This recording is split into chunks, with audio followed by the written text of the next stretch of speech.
पति की मौत के बाद मैं बिल्कुल अकेली पड़ गई थी और ये तन्हाई मुझे हर रात काट खाने को दौड़ती थी। अभी मेरी उम्र ही क्या थी, सिर्फ 19 साल। इस दौर में तो जज्बातों का समंदर अपने उफान पर होता है और मैं इतनी बदकिस्मत थी कि मेरा पति मुझे जवानी में ही हमेशा के लिए छोड़ गया था। यही सब सोचते हुए मैं बार बार करवटें बदल रही थी कि तभी अचानक मुझे ऐसा लगा कि जैसे मेरे बिस्तर के पास कोई खड़ा हुआ है। मैं जैसे ही डर से चीखने को हुई, उसने मेरा मुंह बंद कर दिया, जिससे मुझे उसकी मजबूती का एहसास हुआ। उसके बाद उसने जो हरकत शुरू की, मैं दंग रह गई। पहले तो मैं विरोध करती रही, लेकिन उसकी ताकत के सामने मैं कमज़ोर सी लड़की आखिर कब तक टिकती। मैं बहुत तकलीफ में थी, लेकिन फिर मुझे धीरे धीरे ये वही बात थी कि महीनों से सूखी जमीन को घनघोर बारिश मिल जाए तो वो पानी की हर बूंद को खुद में समा लेती है। पूरी रात सुबह जल्दी उठकर मैं फटाफट किचन का काम निपटा रही थी, क्योंकि मुझे अपने पति के लिए टिफिन तैयार करना था। मेरे पति हर रोज मजदूरी ढूंढने के लिए जाते थे, जिसके लिए उन्हें शहर जाना होता था और वो रात तक ही लौट पाते थे। मैं इस घर की मझली बहू हूँ। मेरे जेठ और देवर तो फैक्ट्री में काम करते हैं, उन्हें वहाँ अच्छी तनख्वाह मिलती है, लेकिन क्योंकि मेरे पति बिल्कुल भी पढ़े लिखे नहीं हैं, इस वजह से उन्हें फैक्ट्री में काम नहीं मिला और इसीलिए उन्हें मजदूरी करनी पड़ रही है। कहते हैं एक औरत की इज्जत उसके पति की कमाई से ही ससुराल में होती है। जिनकी कमाई जितनी कम, उसकी औकात भी उतनी कम। ठीक वही हाल मेरा भी यहाँ पर है। इस वजह से घर का ज़्यादा से ज़्यादा काम मुझे अकेले ही करना पड़ता है। ना तो मेरी जेठानी मेरा हाथ बटाती है और ना देवरानी। बस इस घर में अगर कोई मुझे अपना लगता है तो वो सिर्फ मेरी सास है। सिर्फ एक वही है जो मुझे और मेरे पति को पैसों में नहीं तोलती हैं। हर दिन की तरह रात होते ही मैं सारा काम निपटा कर अपने पति का बेसब्री से इंतजार कर रही थी कि तभी अचानक से बाहर शोर मचने की आवाजें आने लगी। मुझे लगा कि ना जाने गांव में ऐसा क्या हो गया है। मैंने तुरंत ही जब खिड़की से झांक कर देखा तो पाया कि मेरे घर में धीरे धीरे काफी लोग आने लगे थे।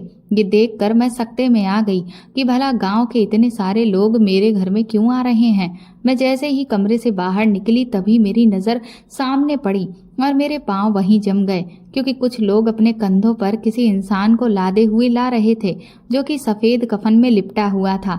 ये सब देखकर हम सभी घरवाले हक्के बक्के रह गए।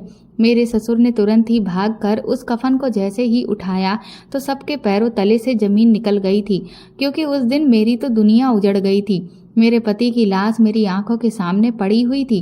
मैं जैसे तैसे मरे हुए कदमों के साथ उनके करीब गई और धड़ाम से नीचे गिर पड़ी। लोगों की बातों से मुझे ये पता चला कि आज मेरे पति का एक्सीडेंट हो गया था और उनकी ऐन मौके पर ही मौत हो गई थी। रो रो कर मेरा बहुत बुरा हाल था। कहाँ तो मैं अपने पति का इतनी बेसब्री से इंतजार कर रही थी और कहाँ मेरे पति मुझे हमेशा के लिए छोड़कर चले गए थे और एक ऐसा इंतजार दे गए थे जो अब सारी जिंदगी खत्म नहीं होने वाला था। अगले दिन सुबह मेरे पति का अंतिम संस्कार कर दिया गया और मैं एक सुहागन से विधवा बन चुकी थी और सफ़ेद साड़ी में लिपट चुकी थी। हर कोई बस मुझे देख देख कर ही रो रहा था कि इस बेचारी के तो कर्म ही फूट गए, जो साल भर की शादी में ही ये विधवा हो गई। अभी इसकी उम्र ही क्या है, 19 साल की भरी पूरी जवान लड़की है। अभी तो इसने ठीक से कुछ देखा समझा भी नहीं और इसकी जिंदगी बर्बाद हो गई। मैं सबकी बातें सुन तो रही थी, लेकिन ऐसा लग रहा था कि जैसे मुझे कुछ भी महसूस नहीं हो रहा है। मेरे आंसू भी अब सूख चुके थे। इस सदमे में बैठी हुई मैं अपनी अब तक की पूरी जिंदगी के बारे में सोचने लगी। मुझे याद है जब मैं 6 साल की थी तब मेरे पिता का हद से ज़्यादा शराब पीने की वजह से देहांत हो गया था और पिता की मौत का सदमा माँ बर्दाश्त नहीं कर पाई, इसलिए वो बहुत बीमार रहने लगी और बस 1 साल के बाद वो भी मुझे इस दुनिया में छोड़कर अकेली चली गई। उसके बाद मुझे चाचा चाची अपने घर ले गए। कुछ दिन तो उन्होंने मुझे अच्छे से रखा, लेकिन फिर उसके बाद उनका रवैया मेरे प्रति बिल्कुल बदल गया। चाचा चाची मुझे हर रोज तरह तरह के ताने देते थे और घर का पूरा काम मुझसे करवाते थे। गांव में जो भी 1-2 मेरी सहेलियां थीं, वो मुझसे अक्सर कहती, रचना तू फिक्र मत कर, भगवान का दिल इतना भी छोटा नहीं है। तू देखना, तुझे एक दिन बहुत सुंदर राजकुमार ब्याह कर अपने साथ ले जाएगा और तेरी जिंदगी के सारे दुख दर्द को खत्म कर देगा। उनकी बातों से मुझे उम्मीद मिलती थी और मैं तब से ही अपने सपनों के राजकुमार के बारे में दिन रात सोचने लगी थी और इंतजार करती थी कि ना जाने वो कब आएगा और मुझे इस नर्क से मुक्ति दिलाएगा। फिर एक दिन जब मैं खेतों से काम करके घर लौटी तो मुझे पता चला कि मेरी शादी तय कर दी गई है। पहले तो मैं ये बात सुनकर खुश हुई, लेकिन जब मुझे ये पता चला कि मेरी शादी जिससे हो रही है वो मुझसे पूरे 20 साल बड़ा है तो मेरे पैरों तले से जमीन निकल गई थी। मैंने जब चाचा से इस बारे में बात की तो वो मुझ पर चिल्लाते हुए कहने लगे कि तू क्या कहीं की राजकुमारी है जो तेरे लिए कोई नया नवेला जवान लड़का बैठा होगा। हमारे पास इतना दहेज नहीं है जो तेरे लिए हम कोई हीरो ढूंढ के लाएं, इसीलिए बड़ी मुश्किल से ये रिश्ता मिला है। चुपचाप इससे शादी कर ले और अपने ससुराल जाकर अपना घर संभाल। मुझे याद है उस दिन मैं बहुत रोई थी, रो रो कर भगवान से यही शिकायत करती थी कि आखिर उसने किस कलम से मेरी किस्मत लिखी है। क्या सारी दुनिया के दुख दर्द सिर्फ मेरी किस्मत में ही लिख दिए हैं। लेकिन फिर भी मैंने इसे अपना भाग्य समझा और सोचा कि शायद मेरा पति अच्छा हो और वो मुझे सारी खुशियां दे जो मैं अब तक चाहती थी। शादी के बाद विदा होकर जब मैं इस घर में आई तो यहाँ सास ससुर जेठ जेठानी देवर देवरानी सब मौजूद थे और तब मुझे जो बात पता चली उसने मुझे एक और झटका दिया। मेरा पति तो पहले से ही शादीशुदा था। उसकी पहली पत्नी अपने बच्चे को पैदा करते वक्त इस दुनिया को छोड़कर चली गई थी और फिर कुछ दिनों के बाद वो बच्चा भी स्वर्ग सिधार गया था।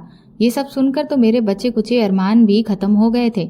मैंने कभी नहीं सोचा था कि मेरी शादी एक शादीशुदा आदमी से कर दी जाएगी, जबकि मैं सिर्फ 19 साल की थी और दिखने में मैं बहुत खूबसूरत थी।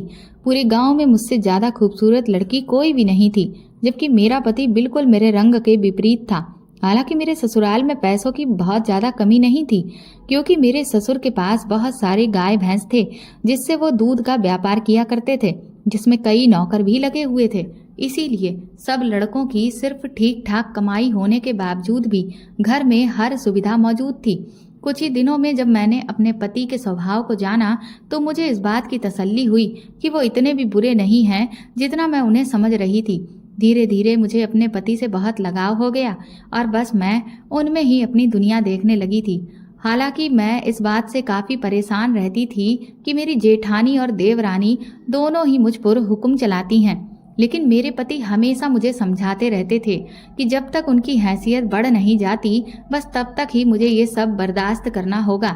मेरी जेठानी और देवरानी मुझसे बहुत जलती थी, क्योंकि घर में जो कोई भी आता वो हमेशा मेरी बहुत तारीफ करता था, क्योंकि मैं सबसे सुंदर थी। इस बात से वो दोनों जल भुन कर खाक हो जाती थी और इसीलिए वो दोनों मिलकर मुझे परेशान करने का कोई भी मौका नहीं चूकती थी। लेकिन मेरी सास हमेशा मेरा ख्याल रखने की कोशिश करती थी। मैंने कभी माँ के प्यार को उतना करीब से तो नहीं जाना था, लेकिन सास से मिलने के बाद मेरे जीवन में माँ की कमी दूर हो गई थी। जैसे तैसे मैंने सारी चीजों को अपना लिया था और खुशी खुशी अपने पति के साथ रह रही थी। लेकिन शायद भगवान को मेरी खुशियाँ रास नहीं आईं और इसीलिए उन्होंने मेरे पति को मुझसे छीन लिया था। इधर 2 दिन बीते ही थे कि तभी मेरी जेठानी और देवरानी इस बात का शोर मचाने लगी कि अब तो इसका पति जिंदा नहीं है, तो फिर अब ये हमारे घर पर रहकर क्या करेगी, इसे इसके मायके भेज दिया जाए। उनकी ये बात उनके पतियों को भी ठीक लगी और फिर ये बात मेरे ससुर तक पहुंची। लेकिन मैं तो ये सब सुनकर बुरी तरह से घबरा गई थी, क्योंकि मैं यहाँ से अब नहीं जाना चाहती थी। इसकी 2 वजह थी। एक तो मेरे पति की ढेर सारी यादें इस घर से जुड़ी हुई थीं। दूसरा, पहले ही चाचा चाची के जुल्मों को मैं जैसे तैसे बर्दाश्त करती थी और अब जब मैं विधवा बनकर वहां पहुंचूंगी तब तो वो मेरे साथ सारी हदें ही पार कर देंगे। मेरे ससुर को भी ये बात ठीक लगी और उन्होंने मेरी सास से कहा कि वो मुझे मेरे मायके वापस छोड़ आएं। हालांकि मेरी सास का दिल तो नहीं था, क्योंकि वो मुझे अपने साथ ही रखना चाहती थी, लेकिन अपने पति के आगे वो भी कुछ बोल नहीं पाई और इसीलिए उन्होंने मेरा सामान बांध दिया। मैं उनसे गले लगकर खूब रो रही थी और वो भी मुझे खूब प्यार कर रही थी, लेकिन मैं उनकी मजबूरी समझ रही थी। सच कहा है किसी ने, एक औरत का कोई भी घर नहीं होता, ना तो उसका मायका होता है और ना ससुराल। लेकिन इस वक्त मैं सबसे ज्यादा इस बात से डर रही थी कि मैं चाचा चाची के घर अब कैसे रहूंगी। वो लोग ना जाने मेरा क्या हाल करेंगे। शाम को जैसे ही मेरी सास मुझे मेरी चाची के घर लेकर पहुंची तो पहले तो उन लोगों ने कुछ देर अच्छा बनने का नाटक किया, लेकिन जब उन्हें ये पता चला कि मेरी सास मुझे उनके घर हमेशा हमेशा के लिए छोड़ने को आई हैं, तब उन्होंने अपना असली रूप दिखा दिया और मुझे अपने घर में रखने से साफ इनकार कर दिया। मेरी चाची ने कहा कि मैंने तो जैसे तैसे इसकी शादी इसलिए की थी ताकि हमारा इससे पिंड छूट सके। अब हम इसे दोबारा अपने सर पर नहीं बिठा सकते। मेरी सास ने उन्हें बहुत समझाया कि अगर आप इसे नहीं रखेंगे तो फिर ये कहाँ जाएगी। तो चाचा चाची ने साफ कह दिया कि चाहे जहाँ जाए, चाहे किसी कुएं में कूद जाए या नहर में गिर जाए, लेकिन हमारे घर में इसको रखने के लिए अब कोई जगह नहीं है, हमें माफ कर दीजिए। ये सुनकर मेरे पैरों तले से जमीन निकल गई थी। उन लोगों ने मेरी सास की भी कोई बात नहीं सुनी और हम दोनों को ही अपने घर से निकाल कर हमारे मुंह पर दरवाजा बंद कर दिया। मैं फपक फपक कर रो रही थी और बार बार भगवान से यही कह रही थी कि आखिर तूने मुझे ऐसा जीवन क्यों दिया।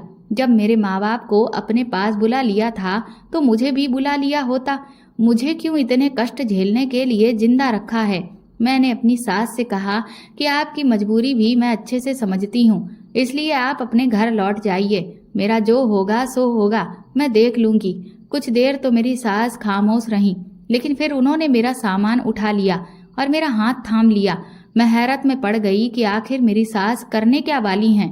वो एक बार फिर से मुझे लेकर उसी घर में पहुंच गई थी जहां मैं 1 साल पहले विदा होकर आई थी। जैसे ही मैंने अपनी सास के साथ उस घर में वापस कदम रखा तो सारे घर वाले हैरत से हम दोनों को देख रहे थे।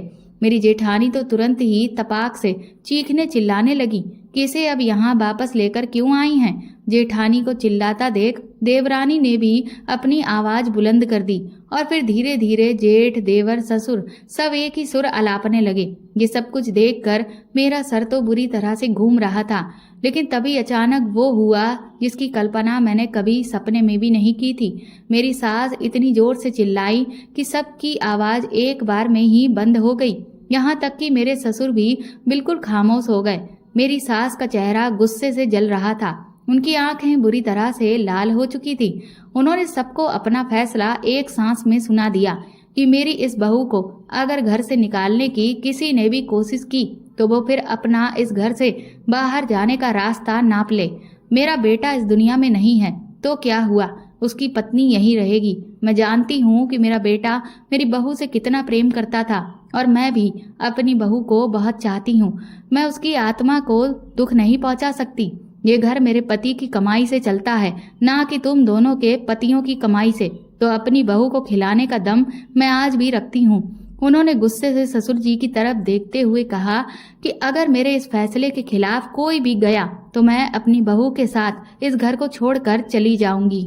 सास के इस फैसले को सुनकर मेरे ससुर सुन्न रह गए और फिर उनके मुंह से दोबारा कोई भी आवाज नहीं निकली। जब बाकी सबने देखा कि ससुर की ही हालत खराब हो गई है तो बाकियों की भी फिर दोबारा बोलने की हिम्मत नहीं हुई। उस दिन मेरे लिए मेरी सास चट्टान बनकर खड़ी हो गई थी और मुझे इस जालिम दुनिया से उन्होंने बचा लिया था। अब मैं अपने पति के घर में चुपचाप रह रही थी, लेकिन अब मुझे अपनी जेठानी और देवरानी की जली कटी पहले से भी ज्यादा सुनने को मिलती रहती थी। धीरे धीरे मुझे इस बात का एहसास होने लगा कि मेरे जेठ और देवर की नज़र मेरे लिए कुछ बदल सी रही है, क्योंकि अब उनका मेरे प्रति रवैया थोड़ा सा नरम होने लगा था। जबकि पहले तो वो लोग मुझसे बहुत सख्ती से बात करते थे, लेकिन अब जब कभी भी उनकी पत्नियां मुझे लेकर कुछ भी बुरा बोलती तो वो उनकी बात को काट दिया करते थे, जिससे मुझे ये लगने लगा कि कहीं उनकी नीयत में कोई खोट तो नहीं हो रहा है। क्योंकि एक जवान विधवा औरत जिस पर उसके पति का साया ना हो वो कहीं से भी सुरक्षित नहीं होती है। इसी बीच मेरी सास के साथ एक हादसा हो गया।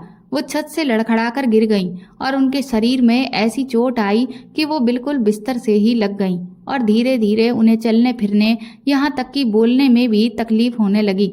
सास की इस कदर हालत खराब होने से मेरी जेठानी और देवरानी के तेवर अब और भी ज्यादा बढ़ चुके थे। अब तो वो घर में खूब अपनी मनमानी करने लगी थी और मुझ पर और भी ज्यादा हुक्म चलाने लगी थी। लेकिन मैं दिन रात अपनी सास की सेवा में लगी रहती थी ताकि वो जल्द से जल्द ठीक हो जाएं। इसी सबके बीच एक रात जब मैं अपने कमरे में लेटी हुई अपने पति को याद करके करवटें बदल रही थी, तभी अचानक मुझे ऐसा लगा कि जैसे मेरे कमरे में बिस्तर के पास कोई खड़ा हुआ है। जैसे ही मुझे इस बात का एहसास हुआ, मैं तुरंत ही डर के मारे उठकर बैठ गई और चीखने ही वाली थी कि तभी उस आदमी ने मेरे मुंह पर कस के हाथ रख दिया और मेरी चीख गले में घुटकर ही रह गई। उस आदमी के हाथ में बहुत मजबूती थी, जिस वजह से मैं जरा सी आवाज भी नहीं कर पाई। और फिर तो उसने जो हरकत शुरू की, उससे मेरे होश उड़ गए। मैं समझ गई कि उसकी नीयत ठीक नहीं है। मैंने जब उसका विरोध किया तो उसने एक बड़ा सा चाकू निकाला और मेरी गर्दन पर रख दिया और बड़ी ही अजीब सी खरखरी आवाज में बोला कि अगर मेरी बात नहीं मानी तो अपनी जान से हाथ धो बैठोगी। इतना बड़ा चाकू देखकर मेरी तो दम ही निकल गई थी और डर के मारे मैंने फिर सब कुछ वही किया जैसा वो कहता रहा। मेरी आंखों से लगातार आंसू बह रहे थे, लेकिन उस पर कोई भी असर नहीं था। मुझे तो ये भी नहीं पता था कि मेरी इज्जत खराब करने वाला वो इंसान कौन है। कुछ घंटे के बाद अपनी इच्छा पूरी करके वो चुपके से मेरे कमरे से बाहर चला गया और मैं यहाँ अपना सर पकड़कर बैठ गई।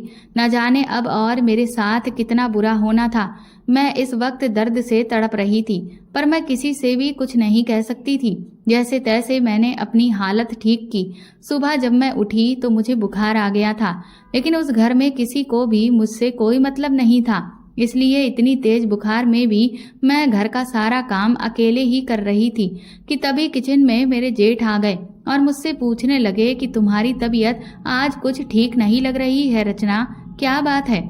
उनकी आवाज सुनकर मैं बुरी तरह से सहम गई और मुझे समझ नहीं आ रहा था कि आज अचानक मेरे जेठ को मेरी इतनी फिक्र कैसे हो गई। मैं घूंघट में से आंखें फाड़े हुए उन्हें देख रही थी और सोच रही थी कि कहीं रात को मेरे साथ वो हरकत करने वाला मेरा जेठ तो नहीं है। मैं खामोशी से खड़ी अभी ये सब सोच ही रही थी कि तभी अचानक मेरा जेठ मेरी तरफ बढ़ा और बोला कि तुम्हें दवाई ला दूं क्या। ये देखकर मेरे हाथ में पकड़ा हुआ बर्तन डर की वजह से छूट गया और बहुत तेज आवाज पूरे किचन में गूंज गई, जिससे जेठानी दौड़ती हुई किचन में आ गई। जेठानी को किचन में देख मेरा जेठ सकपका गया और तुरंत ही ऐसे नाटक करने लगा कि जैसे वो पानी पीने के लिए आया था। जेठानी मुझ पर चिल्लाने लगी कि मैं कोई काम ठीक से क्यों नहीं करती हूँ। इतने में जेठ वहां से दुम दबाकर भाग चुका था। काम निपटाकर जब मैं अपनी सास के पास गई तो मुझे बहुत रोना आ रहा था। मेरा मन तो कर रहा था कि मैं उन्हें खुद पर बीती हुई हर बात बता दूं, लेकिन मैं मजबूर थी। मैं किसी से कुछ भी नहीं कह सकती थी। भला मैं किस पर इल्जाम लगाती। एक तो वो जैसे तैसे सबसे लड़कर मुझे अपने घर में रख रही थी, और अगर मैं उनके बेटों पर ही इल्जाम लगा देती तब तो मेरे सर पर जो छत है वो भी छिन जाती। रात को जब सारा काम निपटा कर मैं अपने कमरे में वापस जा रही थी, तभी मेरा देवर अचानक मेरे पास आया और बोला, भाभी मैं ये कुछ जलेबियां लाया था। मुझे पता है कि आपको मीठा खाना पसंद है, ये आप खा लीजिएगा, लेकिन आप अपनी देवरानी से कुछ भी मत कहिएगा, वरना वो खाम मुझसे लड़ लड़ के मेरा दिमाग खा लेगी। देवर की इस हरकत पर मैं उसे भी आंखें फाड़े देख रही थी, क्योंकि जब से मैं इस घर में आई थी आज तक मेरा देवर मेरे लिए कुछ भी नहीं लाया था, पर आज पहली बार वो मुझे जलेबियां खिला रहा था।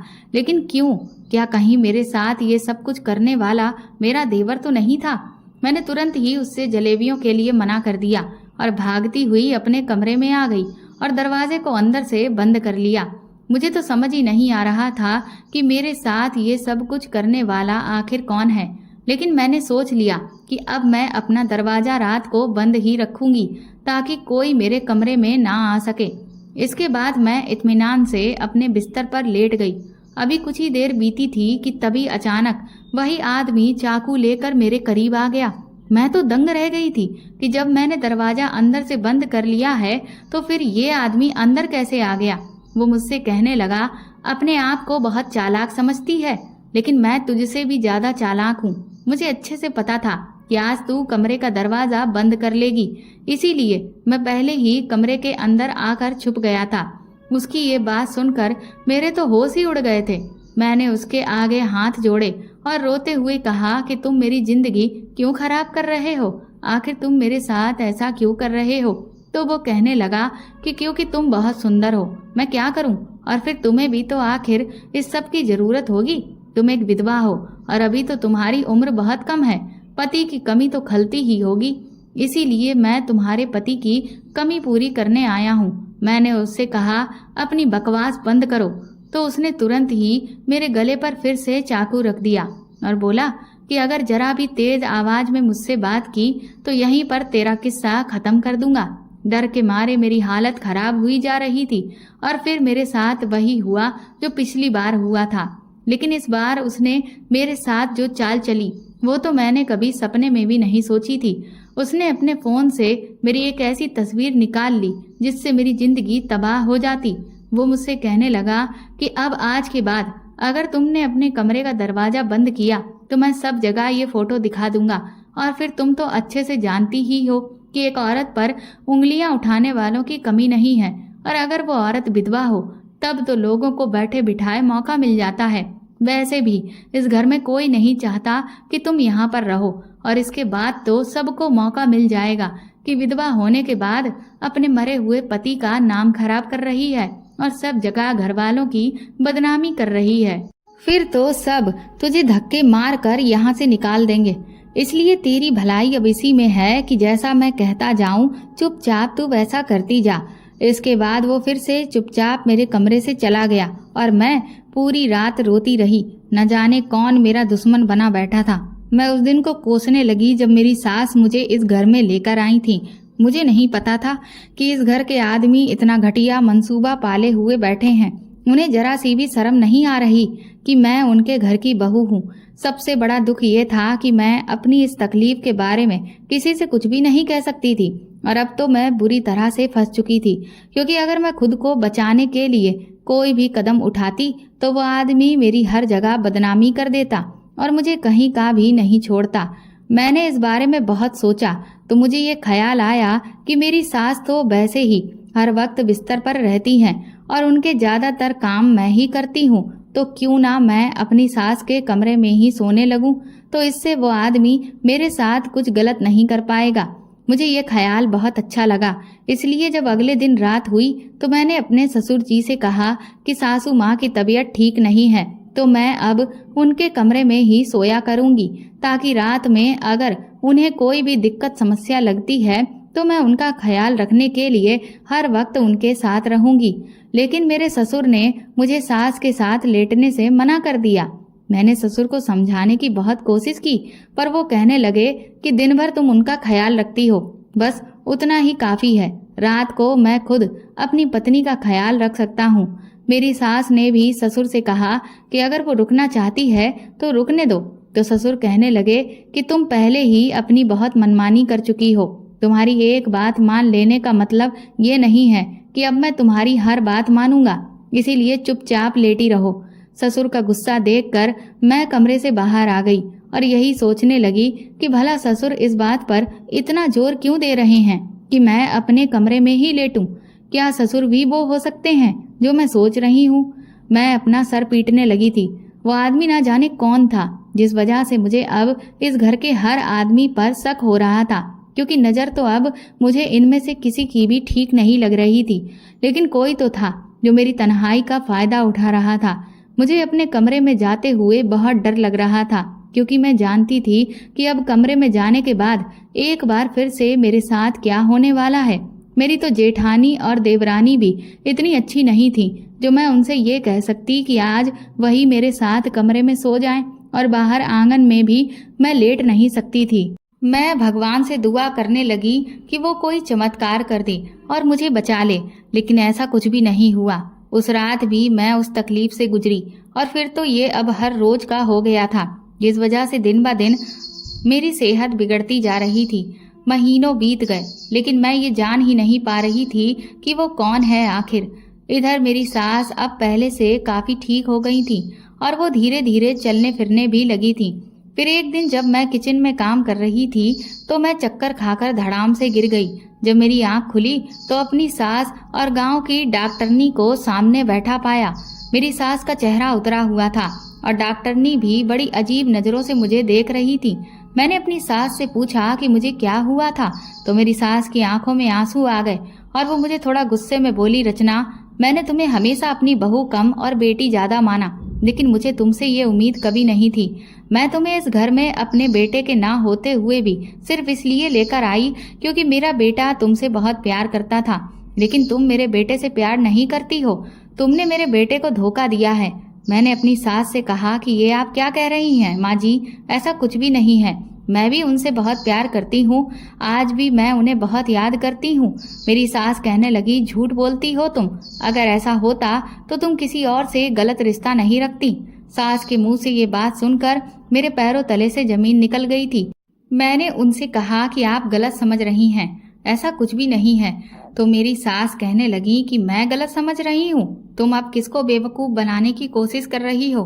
सबने मुझे घर में कहा कि अब ये लड़की विधवा हो गई है, इसीलिए इसे घर में रखना बिल्कुल भी ठीक नहीं है। लेकिन फिर भी सबके खिलाफ जाकर मैंने तुम्हें इस घर में रखा। और तुमने क्या किया? मेरी ही नाक के नीचे रहते हुए तुम मुझे धोखा दे रही थी और अपनी मनमानी कर रही थी। अरे अगर तुम्हारी इतनी ही ख्वाहिशें थी तो तुम मुझे सामने से आकर कह सकती थी कि मैं दूसरी शादी करना चाहती हूँ। और वैसे भी तुम्हें थोड़ी सी भी तसल्ली नहीं थी। अभी तुम्हारे पति को मरे हुए 9 महीने भी नहीं गुजरे हैं। मैं तो खुद तुम्हारे लिए दूसरा लड़का ढूंढ रही थी ताकि तुम्हारी बाकी की बची हुई जिंदगी किसी के सहारे से कट सके। ये तो मैं भी अच्छे से जानती हूँ कि तुम्हारी अभी उम्र ही क्या है।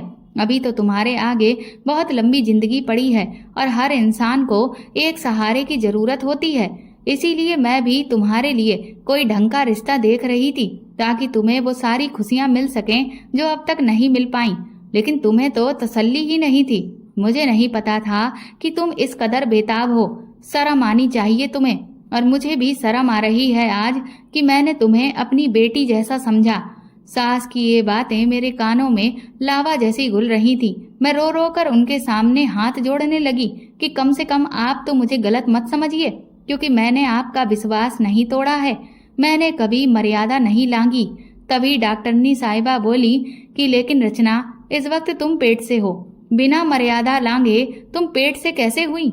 डॉक्टर की ये बात सुनकर मेरे तो होश ही उड़ गए थे।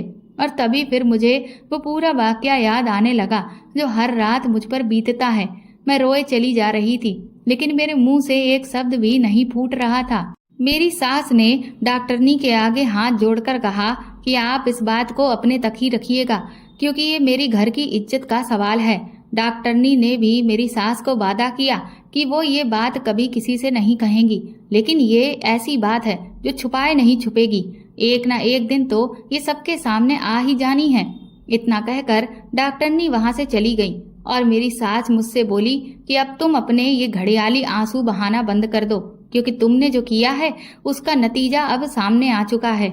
मैंने अपनी सास का हाथ पकड़ लिया और उनसे कहा, माँ जी, आपको नहीं पता, लेकिन मैं कितने दिनों से क्या कुछ झेल रही हूँ। मैंने अब तक अपना मुंह सिर्फ इसलिए बंद रखा क्योंकि मुझे लगा कि कहीं इस घर का सर्वनाश ना हो जाए।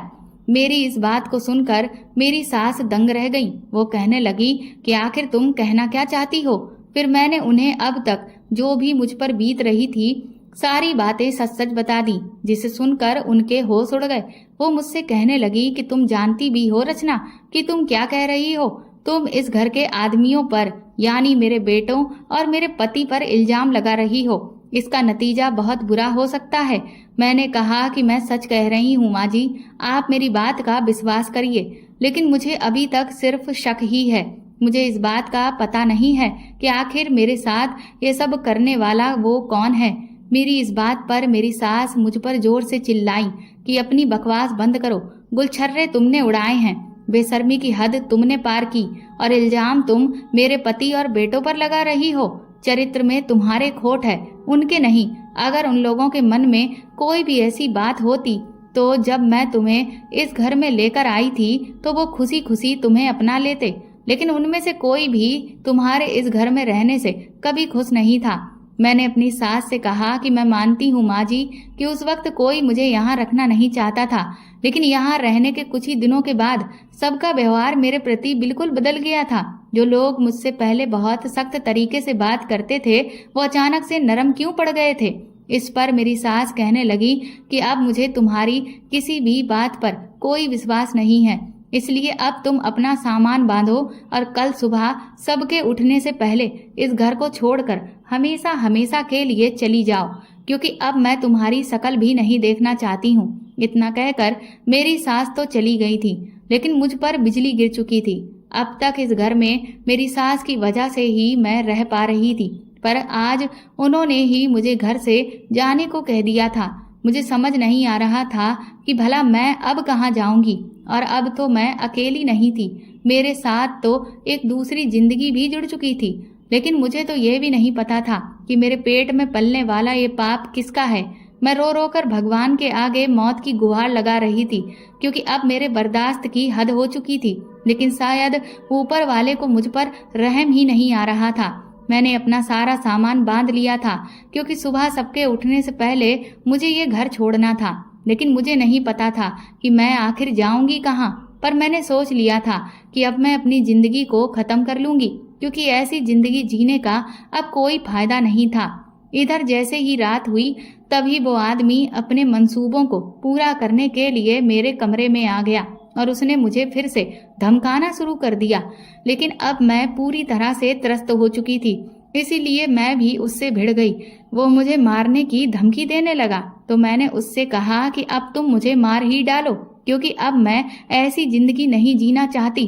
पर उस पर तो जैसे किसी बात का कोई असर ही नहीं था। वो ताकतवर था, इसलिए उसने कुछ ही मिनट में मुझ पर काबू कर लिया और फिर से वही सब मेरे साथ। लेकिन तभी अचानक उसके सर पर किसी ने बहुत जोर से डंडा मारा, जिससे उसकी जोरदार चीख निकल गई और वो धड़ाम से जमीन पर गिर गया। मैंने तुरंत ही अपनी हालत ठीक की और जब कमरे की लाइट जलाई तो देखा कि वो आदमी जमीन पर बुरी तरह से तड़प रहा था। उसके सर से खून निकल रहा था। लेकिन भला उसके सर पर ये डंडा किसने मारा? जब मैंने सामने खड़े हुए शख्स को देखा तो वो और कोई नहीं बल्कि मेरी सास थी। मैं तुरंत ही उनके गले से लग गई, क्योंकि आज मुझे मेरी सास ने बचा लिया था।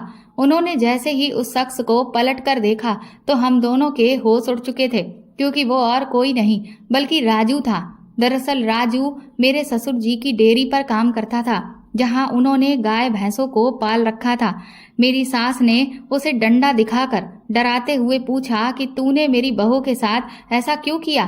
तो वो कहने लगा कि माँ जी मुझे माफ कर दीजिए, आपकी विधवा बहू को देखकर मेरी नीयत बहुत खराब हो गई थी, क्योंकि ये मुझे हमेशा ही बहुत सुंदर लगती थी और फिर इसका पति मर गया तो मुझे लगा कि अब तो मेरा रास्ता पूरी तरह से साफ हो गया है। इसीलिए मैंने पहले घर में अपना आना जाना बढ़ाया। रोज शाम मैं मालिक के साथ बचा हुआ सामान लेकर घर आता था और मैंने ये जान लिया था कि रचना का कमरा सीढ़ियों के पास है और छत बिल्कुल खुली हुई। इसीलिए मैं पीछे खेतों की तरफ से ईंटों पर पैर रखकर आराम से छत पर चढ़कर इसके कमरे में छुपकर बैठ जाता था। मुझे लगा था कि पहले ये इनकार करेगी, लेकिन फिर ये भी मान जाएगी, क्योंकि इसकी अभी उम्र ही क्या है, इसे भी तो इस सब की कमी लगती होगी। लेकिन ये तो हर रोज इनकार करती थी। तब मैंने इसे डराने का सहारा लिया।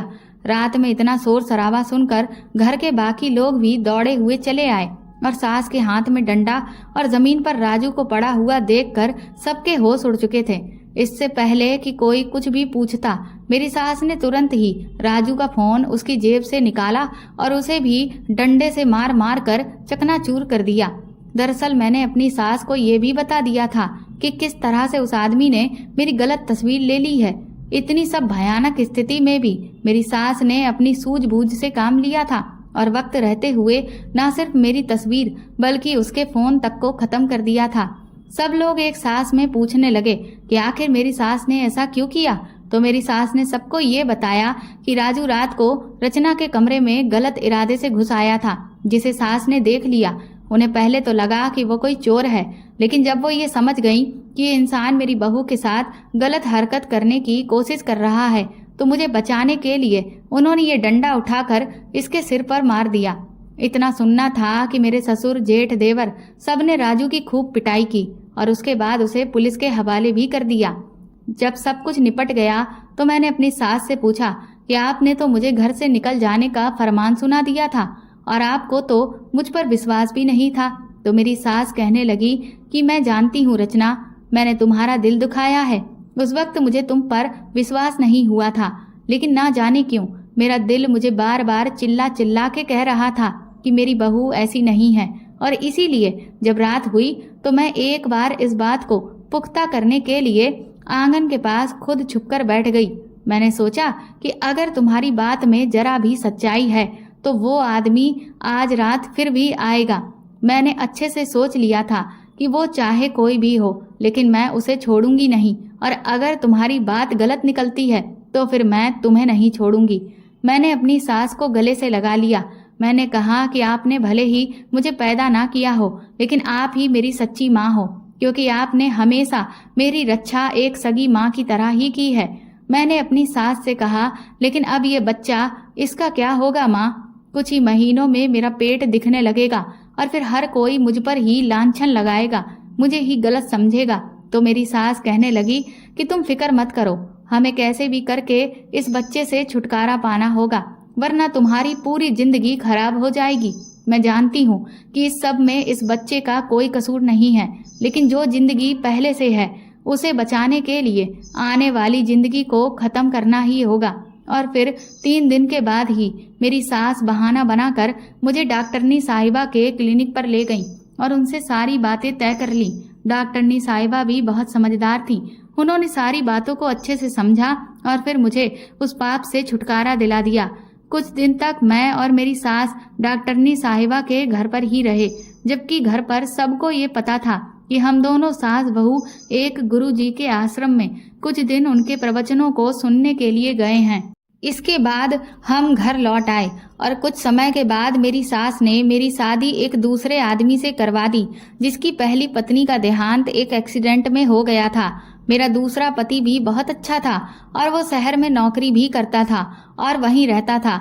आज मैं अपने पति के साथ शहर में एक खुशहाल जिंदगी गुजार रही हूँ और अब मेरी जिंदगी से सारे कष्ट और तकलीफें दूर हो चुकी हैं, और इसका श्रेय मैं सिर्फ और सिर्फ अपनी सास को देती हूँ, जो मेरी जिंदगी में भगवान बनकर आई। तो दोस्तों, आपको ये कहानी कैसी लगी हमें कमेंट करके ज़रूर बताएं, और प्लीज़ इस कहानी को ज़्यादा से ज़्यादा शेयर और लाइक करके मेरे चैनल को सपोर्ट करें।